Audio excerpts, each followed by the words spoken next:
بے شک آسمانوں اور زمین کی پیدائش اور رات اور دن کے بدل بدل کر آنے جانے میں عقل والوں کے لیے نشانیاں ہیں،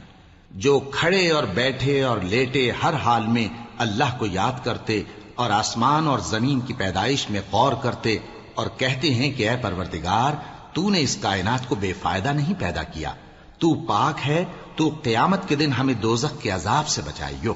اے پروردگار، جس کو تو نے دوزخ میں ڈالا اسے رسوا کیا، اور ظالموں کا کوئی مددگار نہیں ہوگا۔ اے پروردگار، ہم نے ایک پکارنے والے کو سنا کہ ایمان کے لیے پکار رہا تھا کہ اپنے پروردگار پر ایمان لاؤ، تو ہم ایمان لے آئے۔ سو اے پروردگار، ہمارے گناہ معاف فرما اور ہماری برائیوں کو ہم سے دور کر دے، اور ہم کو دنیا سے نیک بندوں کے ساتھ اٹھائیو۔